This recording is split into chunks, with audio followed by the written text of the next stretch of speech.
2 600 000 € pour fêter les 35, 45 ans, que sais-je, de la Caisse des dépôts et consignations. Là, il y a un vrai problème. Et moi, je suis pour y aller à la tronçonneuse. On va y aller avec Laurent. Sur le modèle du président argentin. Il faut réduire les dépenses publiques en France. Alors, on peut évidemment considérer que il arrive peut-être un peu tard pour nous l'expliquer, parce que ça fait longtemps qu'il est aux manettes. Mais moi, je pense qu'il faut drastiquement réduire les dépenses publiques en France. Je pense qu'on doit faire notre révolution culturelle, et je pense qu'on doit le faire à la fois s'agissant des dépenses vis-à-vis des citoyens, mais que l'État lui-même, dans son fonctionnement, doit réduire très drastiquement les dépenses. Je suis pour un plan d'économie absolument généralisé qui s'accompagne de baisse d'impôts et de charges. Réponse du camp d'en face. Flora, Jean-Loup, qui veut démarrer? Allez, vas-y, Jean-Loup, je t'ai vu soupirer quand tu as entendu Charles, c'est pour ça que je te... Non, je n'ai pas soupiré. Alors, plus précisément, j'ai soupiré, mais ce n'était pas face à l'excellente plaidoirie de notre ami Charles, de maître Charles. Non, c'était simplement c'était l'éloge de Bruno Le Maire. Là, j'ai été un peu pantois. Au début, je pensais que c'était de l'ironie, apparemment. Non, moi, je trouve que ça change des autres, franchement. Tu veux qu'on... J'ai lu certains de ses livres, je trouve qu'il écrit des bons livres. Qu'on lise un extrait à haute voix d'un roman de Bruno Le Maire? Je veux vraiment ça. Mais prends ses premiers livres. Il a mentionné un anus une fois. Alors moi, pour le coup, sur l'anus gate, moi je défends Bruno Le Maire. Il a écrit un livre qui s'appelle Des hommes d'État. Oui, qui est très bien. Qui est un excellent livre. Un autre, celui qui venait après, je n'ai plus le titre en tête, mais qui est excellent aussi. Non, mais voilà. Non, mais c'est pas en librairie. Mais parce que Jean-Loup dit oui, l'éloge, etc. Franchement, ça change d'autres. Je les citerai pas, mais il faut pas jeter l'eau propre, disait Sarah El Haïry. Donc ça change de ne jeter pas l'eau propre. Je suis désolé. Je vais répondre sur ce que dit le ministre. Déjà, je suis un peu surpris puisque ce système hyper dépensier, eh bien, Bruno Le Maire en est l'acteur principal et le garant depuis des années. C'est pas faux non plus. Moi, je suis un petit peu surpris. Et ensuite, moi, je suis tout à fait d'accord pour dire que l'État est trop protecteur et dépense trop. En France, on représente 1% de la population mondiale, pourtant, on représente 15% des aides sociales de la planète. C'est considérable. Mais la question que ne pose pas le maire et que monsieur le ministre, et la question que ne pose pas Charles, c'est pourquoi un tel niveau de dépenses publiques? Eh bien, simplement parce qu'en France, le tissu productif industriel et agricole aussi, on le voit aujourd'hui, a été laminé. Il a été laminé par la mondialisation. Et donc, en fait, on vit dans un système qui fait du gaucho-libéralisme, c'est-à-dire on fait du néolibéralisme et de la mondialisation, on ferme les usines, on détruit le tissu productif, etc., etc. Et après, comme il faut bien acheter la paix sociale et nourrir la consommation pour pas que l'économie s'effondre, on fait des chèques. Et c'est là qu'est le nœud du problème. C'est on dépense pas trop parce qu'on est trop gentil et que les Français seraient des paresseux. C'est on dépense trop pour compenser, pour essayer d'effacer la casse absolument gigantesque de la mondialisation et de la désindustrialisation. Donc d'accord pour dépenser moins, mais à condition de produire plus et de remettre des usines et de l'industrie dans le pays. C'est ça le nœud. Oui, mais pour cela, il faut diminuer le coût du travail. Pardon, qu'est-ce qui a détruit le coût du travail? Je termine. Qu'est-ce qui a détruit le tissu industriel français? C'est parce que tout repose sur le travail en France. Oui. Non, c'est parce qu'on n'a pas de volonté. On n'a pas de volonté d'avoir du Made in France. Le tout, c'est quoi? Le tout, c'est le mammouth social qui est notre modèle et qui en plus est un modèle qui prend l'eau, puisque tous les matins dans les grandes gueules, on se rend compte que l'hôpital ne fonctionne pas, qu'on rembourse pas bien, etc.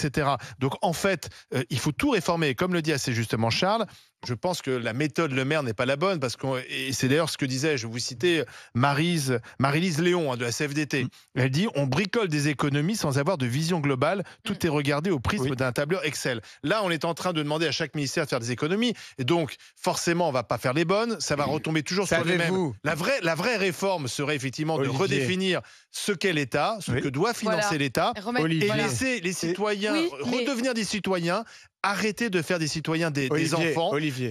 Je termine parce tu vas nous servir la soupe de la cistana, le même Bruno Le Maire, qui est un très bon écrivain, mais à qui on demande de faire des économies, c'est lui quand même qui a inventé le bonus réparation textile. Vous savez qu'aujourd'hui, si tu vas te faire recoudre un bouton de ta chemise, Jean-Loup, eh bien, tu as droit à une aide de l'État. parce qu'on n'est pas capable d'interdire Chine. C'est ça la vérité. Mais justement, moi je rejoins mot pour mot ce qu'a dit Jean-Loup. La première chose, c'est que c'est toujours, moi j'ai toujours du mal avec les politiques qui sont aux manettes depuis 8 ans en charge de notre économie et qui critiquent notre modèle économique.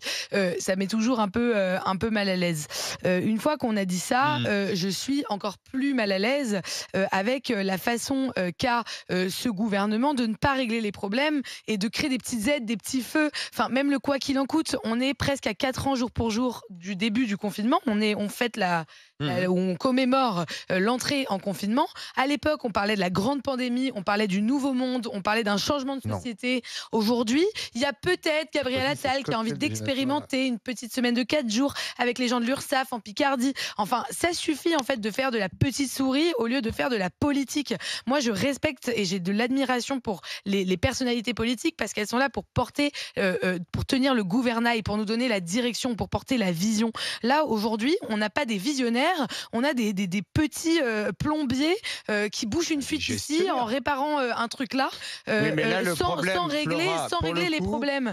Et sur la question économique, je suis d'accord avec vous. On doit remettre les choses à plat et on doit arrêter de faire des petites aides ici, des petites économies là.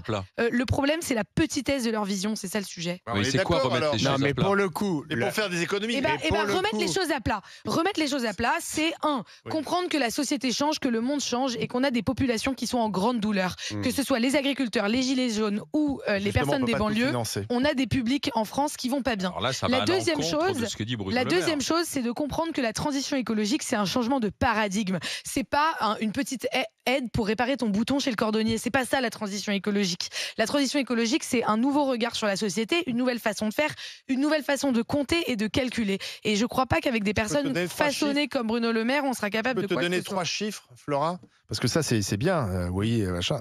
Il y a 3 courbes. Hein.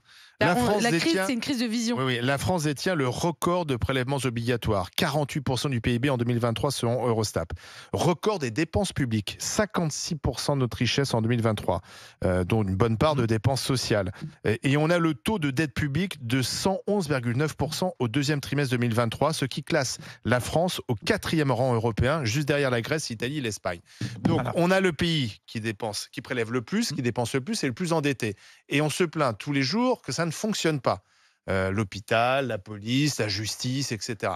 Et vous êtes en train de me dire que ce modèle, finalement, il est pas mal. On devrait continuer, on devrait le poursuivre. Moi, je suis d'accord là-dessus. Mais pour le coup, le problème, là, c'est le en même temps. C'est-à-dire, c'est qu'il faut faire des choix à un moment donné. Moi, c'est pour ça, je pense que soit on fait des politiques de gauche et on dépense en direction des citoyens, etc. On fait du social, de l'assistanat, on l'appelle comme on veut. Soit on fait des politiques de droite et on libère les citoyens et les entreprises des prélèvements obligatoires. On les libère aussi des dépenses publiques, c'est-à-dire on distribue moins d'argent. Je suis pas d'accord. Et on concentre l'argent, s'il vous plaît, concentre l'argent sur des dépenses régaliennes. Ne vous en déplaise, aujourd'hui, tous les experts militaires expliquent que consacrer 2% de notre budget à l'armée, ça ne suffit pas et qu'en fait, faudrait, dans le contexte actuel, consacrer à la défense plutôt 3 ou 4%. Donc, c'est des choix qu'il faut faire. Savez-vous que... Donc c'est pour ça que, par exemple, quand Bruno Le Maire stigmatise le coût du transport médical, qui est quand même à plusieurs milliards, je crois que c'est 5 milliards, enfin, je ne sais plus exactement le chiffre, mais une fortune tous les ans, c'est quelque chose qu'il faut changer. Je suis désolé, si on ne peut pas emmener sa grand-mère à l'hôpital pour qu'elle fasse une radio, mais qu'il faut que ce soit un taxi payé par la Sécu, c'est quand même qu'on a un problème en France. Et donc ça, c'est les dépenses de masse. Et sinon, vous avez quand même, moi, à mon sens, le problème d'un train de vie de l'État qui pose une difficulté. Je citerai pour une fois, je le fais rarement, mais j'ai regardé avec amusement une vidéo du jeune Zemmour ce week-end sur Instagram qui dévoilait, c'est quand même intéressant, le coût de l'anniversaire de la Caisse des dépôts et consignations. Oui, ça c'était fou. 2 600 000 € pour une Pour la soirée Banque d'État. de hauts fonctionnaires pour fêter les 35, 45 ans, que sais-je, de la Caisse des dépôts et consignations. On n'a même pas Non, été mais- invité. Non, mais c'est-à-dire que si je pense que le mariage, le mariage d'un milliardaire du Golfe qui ferait venir Beyoncé pour chanter pour son mariage ne coûterait pas plus cher que l'anniversaire de la Caisse des dépôts. Donc il y a un vrai On va problème. en Et moi, parler. je La suis gabegie. pour. Et moi, je suis pour y aller à la tronçonneuse. On va y aller avec Laurent. Sur le Bonjour. modèle du Bonjour, Laurent. président argentin.